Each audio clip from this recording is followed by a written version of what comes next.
Guys, I'm hiding from the government right now. They've raided my place. They've got guns. They saw that I know too much. I know too much about what's going on in the blasted government.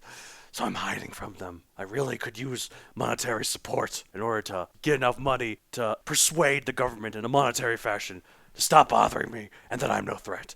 And one way you could do that is subscribe to my Patreon at patreon.com/MatthewDonald. There you can find bonus content for both my podcasts, The Ripwit and Paleobites. For the Paleobites bonus content, we discuss pop culture featuring prehistoric animals. And this month we're talking about The Land Before Time, the classic 1988 Don Bluth movie with a hell of a lot of sequels. But we don't talk about any of the sequels. We talk about the original movie. I hear there's footsteps. They're coming closer! Oh, wait, no. Okay, that was just my cat. Go away, cat. You're going to give away my hiding spot. Link is in the description where you can sign up to the Patreon. Thank you for your support, and have a lovely day. Have a better day than I am. Wait, what's that? Ah! Ah!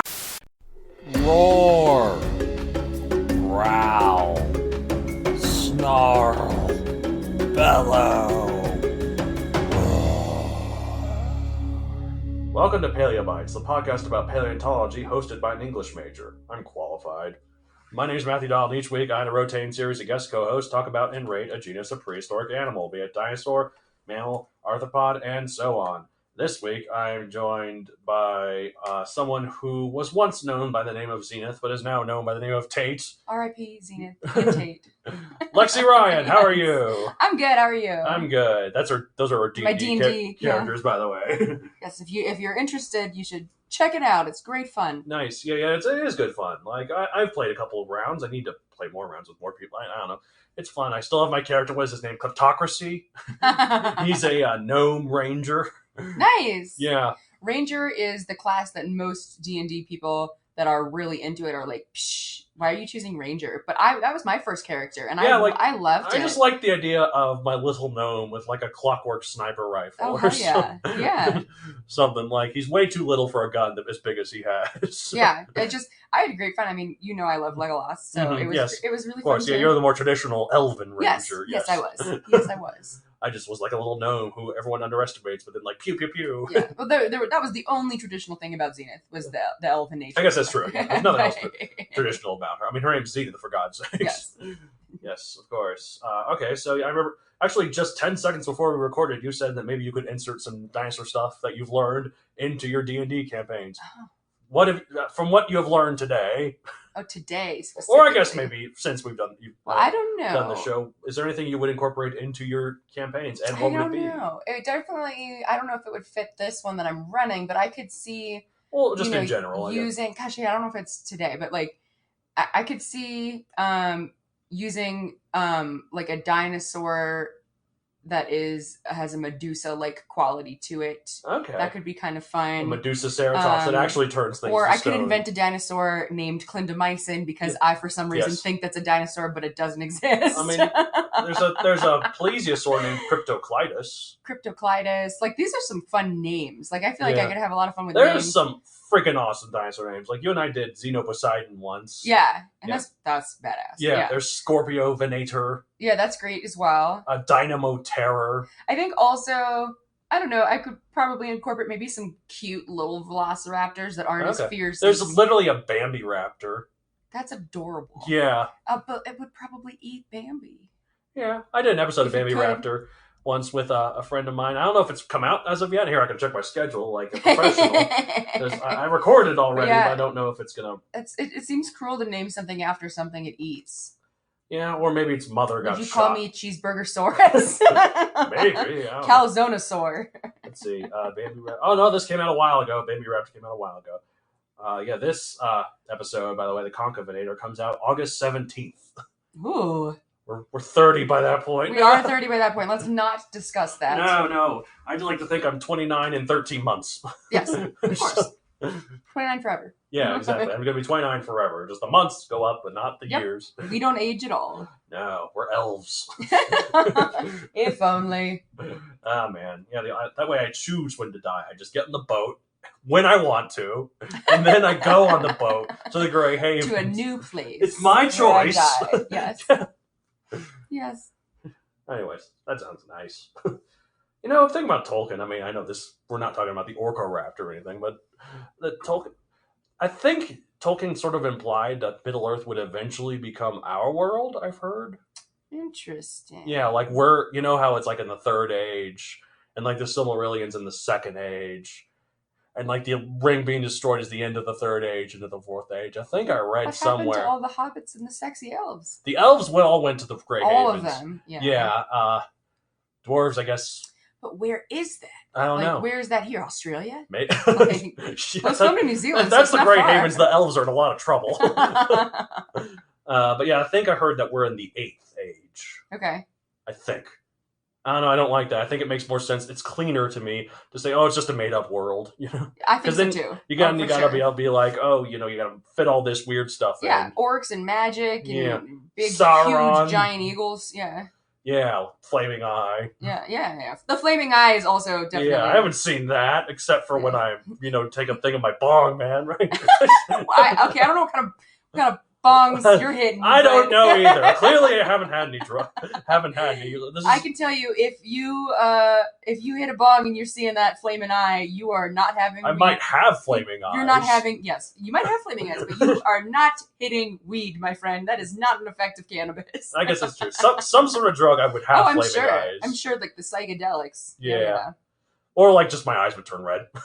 Yeah. Oh yeah. And weed does that. But if you see a flaming eye, that would. That's like I see you. That's terrifying. Demonic weed right there. What is it like? It's king's foil. It's what happens when you smoke that king's foil or whatever. Wait, what? Remember that part when is that what it's called? Where like when Frodo just got stabbed by the Nazgul and they're trying to dull it before they can get to the elves, and then Aragorn's like, this one thing. No, it's a plant. I don't think that's. But then he says some name. Yes, it's a weed. Yeah, I think it's king's foil. I don't think that's it. It's not hitting my brain. Something. Right. It's a weed. It may help to slow the poison. Yeah, I know exactly the one you're talking about. Smoke that. Yes, it's a weed. Yeah. I thought it was king's. I don't know. You probably know more than I. No, I don't know. Here, you continue to talk. I have to look it up. Okay. Well, while you're looking it up, we're talking about something that is not related to Lord of the Rings in any way. Yes. We're talking about a very strange creature called Concavenator. Makes me think of Conker, this video game character. You ever heard of Conker? I'm Conker. Yeah. Yeah. You are so right, my friend. It was king's foil? It's king's foil. Yes! Yes. Yep. Okay, if you smoke some king's foil... then you'll see the Eye of Sauron. You'll see the Eye of Sauron. Well, it's good for topical use, but don't ingest it. Look at Concavenator. This is a really bizarre creature. This looks like a normal meat eater, except for this weird growth, like just in front of its hips on its back, that goes up like a camel's hump. It's got them humps, them lovely lady lumps. Yeah, you were talking about like other any dinosaurs with big butts in an earlier episode. This one doesn't have. It's more like a hunchback situation. Well, actually, Concavenator means the humpback hunter of Cuenca, which is an area in Spain. Sounds like also the part of your inner ear. Isn't that also the name for Cuenca or something? Yeah, Cuenca. I feel like that's part of your inner ear. I don't know. I don't know the human butt. That's or, one or area. Is that on a cat when? Nope, I'm not going to go there. Oh, okay. Well, see, the human body, that's one science that I know nothing about. Like, yeah, I don't like... I'm just here. Yeah, like, I like to think we're just magical automatons. I love that, too. Yeah, because I don't want to... That's gross in there. Yeah, some people have an issue with the word moist? Yes, like every person. Yeah, so that's how I feel about the word tissue. Not tissue like a Kleenex. Okay, so it only bothers you in a context of medical. It's like ripping the skin tissue. Like, like when I hurt my foot, when people were trying to explain what happened inside, I was like, no, thank you.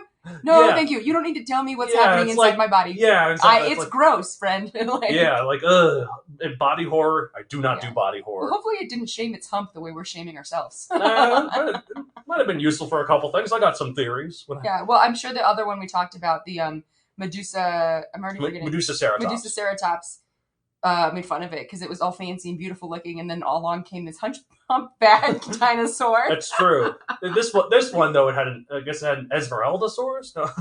What? Yeah, because there was a Hunchback of Notre Dame. That would be great. They're the gargoyles. They were the victims of Medusaceratops, they right? Are. You look at it; it's all coming together. It's all coming together. Yeah. Anyways, it's a type. It is a carcharodontosaurid theropod, which I'm assuming means nothing to you. Nope. Okay, so Actually, we did an episode on a previous carcharodontosaurid. That means shark-toothed lizard. Remember when we did Sauroniops? Yes, Speaking that was of Lord the of the Sauron's Rings, eye. yeah, the Yes. Sauron, yeah. So yeah, that was another type in this family. Oh, okay. So this is someone like it. It's not nearly as big as Sauroniops. That one was like 40 feet long. This one is 18 to 20 feet. So that's 5.5 to 6 meters long. I'm trying to think of a way to measure it. That's not a car. It's like, I'm just thinking of myself. It's like almost 4 of me, or I think this is about 25 three feet. and a half of me. Yeah. You took me and stacked me up. Yeah, like I think this room is about. Okay. That doesn't mean anything to the listeners. Yeah. Are you kidding me? Excuse me. Don't tell the listeners the size of my room. It is a mansion, sir. I live in a 1,000-acre. Yeah, that's right. I had to. I put some pennies in the fountains Yes, on the of way course. here. Careful, don't step in that one. I saluted the picture of the queen, There's the statue of the fountains, queen. Yes, there's fountains everywhere. I have statues everywhere. I have a very modest. Modest is the wrong word. Yeah. It's very fanciful. Yes, it's the opposite of modest. Resplendent. Yes, it is resplendent. I love that. Yes, I see all the Cupid statues there. Yes, of course. And I'm getting those removed. I hate them. I guess that's true. I like the band that's playing violin for us. Thank you. I told them to just mimic playing while we recorded, not to interfere with the Of course. But yes, So, yes. I might tip them. Continue, gentlemen. Yes, we'll give them a good tip of several $1,000s. Yes. Oh, it's chump change to me. Of course. You're just throwing out money. Yeah, of course. Thank you. I Anyway. get it from all the fountains. People throw in their money. Oh, smart! I need to invest in this fountain business. Yes, it's a neat trick. Okay. Diet's carnivore. Time early Cretaceous this time. 130 to 125 million years ago. Okay. So the Cretaceous was by far the longest of the 3 geological periods in dinosaur times. And refresh my memory, it's Triassic, Jurassic, Cretaceous. Okay. Cretaceous is about half of the whole thing. So okay. So yeah. And T-Rex is in the very end of the Cretaceous, which is funny because it's Jurassic World. Yeah. In Jurassic Park / World, especially in the first movie, there were only 2 species in that movie that were actually from the there. Jurassic. But they explain it away with the science experiments. Yeah. Actually, I've learned recently that mosquitoes, the way they bring them back, first evolved in the Cretaceous. Okay. So they wouldn't be able to bring anything back before that. I mean, so wait, and that's accurate. Like there were actually mosquitoes back then. Yes, but not except for only in the Cretaceous onward. Yeah. Okay. I think. But they probably were like bigger and not exactly the same. Yeah, maybe. I don't know. They're just as annoying. Probably just as annoying. Ugh. So location Spain. I don't know. Spain's pretty cool. You ever been to Spain? I have been to Barcelona. Yeah, Barcelona. That's right. Yes, Yeah. that's how the Spanish people say it. You say Barcelona, but when you're there, you're supposed to be Barcelona. Yeah. Well, it's like you don't say Quesadilla. Yeah, that's true. Well, also it's just the cell is a lisp kind of. Barcelona. Yeah, Barcelona. Barcelona. Okay. Yeah, it's kind of how Yeah. the Spaniards would say it. Yes. Yeah, I like that. But I was there when I was 12. Oh, so it was a while ago. It was a while ago. Okay. Described in 2010. Pop culture appearances. There's actually a few. Oh. For this one, I wasn't thinking there was any. But actually, a statue that appears in the Lockwood Manor in Jurassic World Fallen Kingdom. Remember when we were watching Jurassic World Fallen Kingdom, there was that manor with all the... I'm trying to think. Is that where they got like stuck in those trapped compartments and stuff? And I don't know. Yeah, because like they brought all the dinosaurs That's from what the island. Yes. The volcano erupted and they got the dinosaurs from the island. Then there was that mansion. Okay. There was yes. that weird personal museum he had Yes. with all those dinosaurs. There was a Yes. Concavenator in the background. I actually noticed it the first time I saw the movie. Okay. Because that's a very distinctive thing in the background. I was The like, hump, oh, yay! Yeah. They're using obscure dinosaurs. I wonder if they're also like innuendo intended, like my hump's bigger than yours, like walking around, like Something like as that. the male, like I got a bigger, or I wonder if like it's like birds, like the like humps are larger in the gender. Yeah, I could see that. Yeah, not the lady humps, the other humps. Yes. Well, I just know like there's The man I mean like humps. with peacocks, like the beautiful ones are actually the female or the males. Well, that's Yeah. just true of birds for the most part. Is it? You're the aviary. Yeah, because the aviary females expert. have to blend into they're sitting on their eggs. Uh-huh. They have And to the be males are like, camouflaged. look at me, I'm beautiful. If you look at birds or really any animal and how they do like attract mates Like and other stuff, mating. Yeah. it's so similar to how we do it with dating sites. Really? Yeah, it's like So you're the best of it's yourself. the men constantly sending signals to the women. It's rarely the other way around. Yeah. Like women get message after message after message on these Facebook groups, while we men are lucky to get like one every week. That's how it is. Yeah, and I remember too, like even like geckos or lizards in like Florida and New Orleans, Mhm. like the males mate with like they do like this thing with their lower chin, and it becomes like swollen and like beautiful red. And Right, just, like, right. Yeah, And how is that any different than like a Tinder picture of a guy shirtless? that's true. That's our version of that. Yeah, it's Absolutely. basically the same. Yes. So I think that's kind of Except interesting. for not all of us like the shirtless Tinder pictures. Yeah. Excuse me. Throw a picture of yourself on there playing Catan and some board games on a Friday night, and I'm sold. Anyway, so as well as Lockwood Manor, Jurassic World: Fallen Kingdom, it's also in some tie-in games of that franchise. Jurassic World: The Game, which is like a mobile game where you're like, it's like you can build your park, but you have to wait 10 hours to do this one thing, or you spend this money. It's one of those things. You're right. Yeah. And there's also Jurassic World Alive that it's in, which is basically Pokemon Go, but with the Jurassic World license. Okay, I haven't seen that.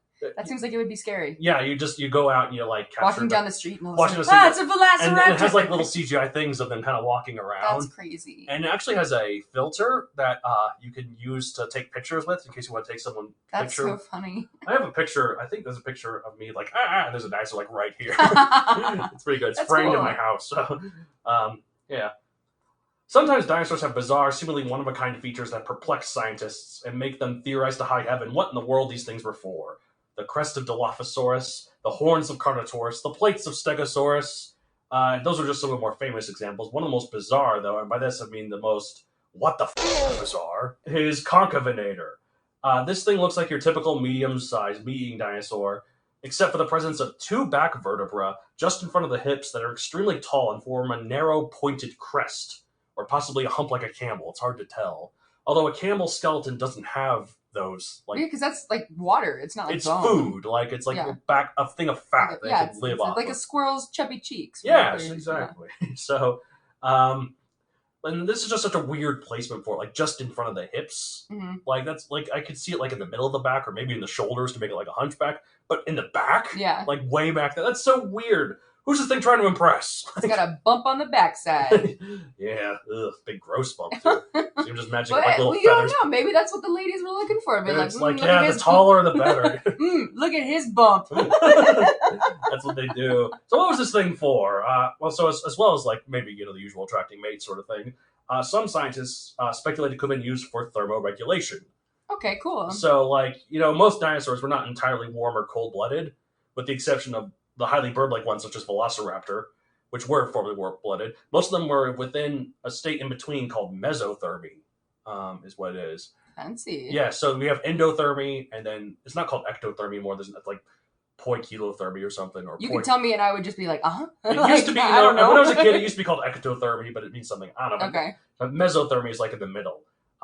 This gives dinosaurs the advantage of warm-blooded creatures like an active style and like an active lifestyle and other stuff. But it also meant that the bigger ones wouldn't overheat. And they didn't require so much food to stay alive. Okay. Because so when you have this is hypothesized or hypothesis, because there's no way you can really tell, but we assume that's the way because if you look at something like T-Rex, like that is way too big for something to be fully warm-blooded because it would have to eat way too much. Okay. Because like if you look at like a lion, it has to eat like 50 or 100 zebras a year, while like crocodile, which weighs about the same, doesn't have to eat much. It needs to eat like one. Yeah. So that's crazy. Yeah. So like and also if you ever notice like these predators like T-Rex, they got 40 feet long. They're like the size of buses, man. The biggest mammal predators we've ever known are like the size of horses. They don't get as big as dinosaur predators. Yeah. So there's clearly a reason for it, and one of the reasons is it's the mesothermy of dinosaurs. So very cool. That's some cool sciencey stuff. I think so. I mean, you can learn some stuff on this show. So some scientists think that Concavenator like used it its thing kind of like a solar panel to like kind of point it towards the sun and like warm up in the morning or something. That's pretty cool. Yeah. Or like turn away if it got too hot. The OG solar panel. Yeah. Oh no, it's not the OG one. You ever heard of Dimetrodon? It's the one with like the big sail. It's kind of like a lizard. Like the big fin-looking thing with like. Yeah. Maybe I'm thinking of it. I don't know. Well, you're probably thinking of Spinosaurus, which has like a fin. It's close to it, right? But Dimetrodon is like that, except it's like four-legged like a lizard. That's one theory for it. But here's my theory. Okay. So there is another dinosaur, a Spinosaurid actually, someone in that family called Ichthyovenator. sounds Greek. I mean, well, most dinosaur names are Greek, but it means fish hunter. Yeah, I guess now that you said that, I'm like thinking about dinosaur names. I'm like, oh yeah, they are. At first, I was like, no. Except for the ones in China, where it's like Guang Long or something, you know. Yeah. And that's not me being racist, making so that's actually a dinosaur name. Okay. I was like, I don't know. Yeah, no, that's actually a dinosaur, Guang Long. Yeah, so there's another dinosaur called Ichthyovenator. And it, like members of its family, had a fin on its back, like the sail. However, its fin was kind of divided into two. It had a weird thing that like sloped down at one point in particular, just in front of the hips. So my theory is that Concavenator and Ichthyovenator were like two puzzle pieces that fit together. Yeah. Wow. Yeah, like in this giant jigsaw puzzle of dinosaurs. Or something, kinkier like That's my theory. I'm going to publish a paper on it shortly. Also lived around the same time. It's possible, right? I mean, it lived in Thailand or something. Like, actually, I wrote down where it lived. Hold on. It lived in a completely different part of the world. So that's the only problem. Oh, yeah, that is problematic. Yeah. Unless one of them had extremely long genitals, which I don't think is we don't know. Like sometimes they're up in there, right? Yeah, we think dinosaurs had a cloaca, which is that's the word you were saying. Hold on, what was the word you said at the beginning of this? That I said sounded like inner ear. Oh, what was the Cuenca or something? Because that sounds very much like this word. Yeah. When I was talking about a cat and then I stopped myself earlier, I was about to say, because they have one too. They have a cloaca? Or at least all I know is I have a male-ish lump. Yeah, I know. Your cat is kind of like... Yeah, but my cat non-binary. Does have a penis. Yes. And it is not outside. So I would think... that's how whales are. That's the same... like mammal... Yeah, and whales are supposed to have like... Yeah, but keep in mind, whales are mammals, so they have penises, but you don't see them just floating behind them as they're swimming, because that would create drag. So that's how evolved. Yeah, so I keep my fold dick them in, nice and tight, like inside, anyway. Tucked up inside. So here, listeners, you're learning about whale dicks. Anyways, all right. Well, that's Concavenator. It's got a really interesting feature. I did emotions like whoop. Let's rate this thing. What are we gonna rate? I think since we got to the subject of talking about wangs, I have to give it a higher rating. So I'm gonna say higher. I'm gonna say, well, I don't want to give it too high because I'm like thinking about the other 69 the other people, not 69. I'm thinking about the other ones. I'll just say a solid 42. 42 million. It has the dick that's the meaning of life, universe, and everything. And I'll be honest, 20 million of that is the penis conversation. If we didn't have the penis conversation, it probably would be granted, let's keep in mind that 20. This was on the other end of, it was on the butt rather than the other end. Yeah. So that would be a weird penis. That would be. It's just the back. It's the back of the front side of the coin. Well, exactly. Well, if my theory about Concavenator and Ichthyovenator too, they made it by just backing into each other. And there's no way for us to tell which one of the dinosaurs had the biggest dick. Someone up to this is velociraptor noises. What is this? A velociraptor episode? Yeah, well, no, if you want to hear that, listen to the previous one we did. Yes. All right. Well, I'm going to rate it 40 million, I think. Okay. I mean, it's cool. I don't know. I'd see this thing, I'd like to think, like a camel's hump, you could ride it. It gives you a nice thing to sit on when you're on the back of this thing. As long as it's not too pointy. That's true. It could be. It has to be rounded. Yeah, I guess that's true. Then that would be very painful, like a Toe of the Hun style. Oh, that's true. Pointy. Yeah. Or Genghis right Khan. on my bun. Yeah, bum. Of course. I mean, they're both the same. Apparently, I'm hungry again. Buns. Food is good, isn't it? I'm going to go get some food. Mm-hmm. Yeah, we're going to get some food. Mm-hmm. Someone's going to eat something eventually. Yes, hopefully. I mean, we do need to stay alive. That is true. Sustenance is good. All right, well, that's it for this week. If you want to get a hold of the show, you can contact me at mattd@matthewdarlingcreator.com. Oh, God, thinking about this episode, I just heard Matt D, and I'm like, oh, no. D is in Yeah. This episode has ruined me. We're children. We are just little baby. He said D. You said D. You said D. Oh, man. All right. right, so Matt D at MatthewDollarCreator.com. For individual questions to other co-host, I'm on at Matthew Dolan Creator on Facebook, at Matthew Dolan 64 on Twitter, and Matthew Dolan 64 on Instagram. What are you on, Lexi? I am at Lexi Tate 44. I asked you earlier. You asked me earlier about the 44. Why is 64? Well, for that, listen to my show, The Ritwit. Okay. I have a joke at the end of every episode that's a different reason. Oh, well, you got to tell me off air what the actual reason I like to do the mystique. I know it must remain a mystery for all ages. Yeah, but it's always been 64. You've murdered 64 people. Yes, exactly. I knew it. See, I haven't done that on The Ritwit yet. Oh, I've done a bunch of weird things. It's weird because it's the truth. Yeah. Of course that's why I am. It's a joke. By the way, FBI, it's not fair. In case Oh, you're yes, my apartment's bugged. Just kidding. Act normally.